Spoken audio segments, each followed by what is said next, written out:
आजकाल सोशल मीडियावर एक वेगळी चर्चा सुरू आहे. रश्मिका मंदाना आणि विजय देवरकोंडाच्या लग्नामुळे कोडवा विवाह पद्धत अचानक चर्चेत आली आहे. पण ही कोडवा पद्धत नेमकी असते तरी काय? कोडवा ही परंपरा कर्नाटकच्या कोडगू या कुर्ग भागात पाळली जाते. या लग्नाची खास गोष्ट म्हणजे इथे पारंपरिक हिंदू लग्नासारखे पंडित किंवा मोठमोठे वैदिक मंत्र नसतात. लग्न घरातील ज्येष्ठ मंडळींच्या उपस्थितीत आणि त्यांच्या मार्गदर्शनाखाली पार पडतं. कोडवा लग्न साधारणपणे 2 दिवस चालतं. पहिल्या दिवशी मंडप उभारण्याचा आणि तयारीचा कार्यक्रम असतो. आंबा, केळी आणि फणसाच्या पानांनी मंडप सजवला जातो. सगळे कुटुंबीय एकत्र येऊन स्वयंपाक आणि तयारी करतात. विशेष म्हणजे या लग्नात मांसाहारी जेवणही परंपरेचा भाग मानलं जातं. दुसऱ्या दिवशी मंगला नावाचा मुख्य विधी होतो. वर पारंपरिक पोशाख घालतो आणि काही ठिकाणी कमरेला तलवारही धारण केली जाते.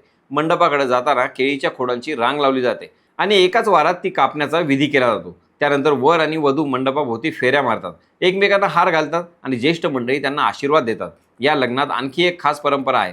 वधूच्या कुटुंबाकडून वराच्या कुटुंबाला 12 दगड दिले जातात, ज्याचा अर्थ वधूची जबाबदारी आता त्यांच्या स्वाधीन केली आहे.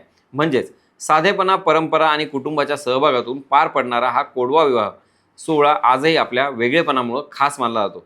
अशाच महत्त्वाच्या अपडेटसाठी त्याचं काय महाराष्ट्राला इंस्टाग्रामला फॉलो करा आणि यूट्यूबला सबस्क्राईब करायला विसरू नका.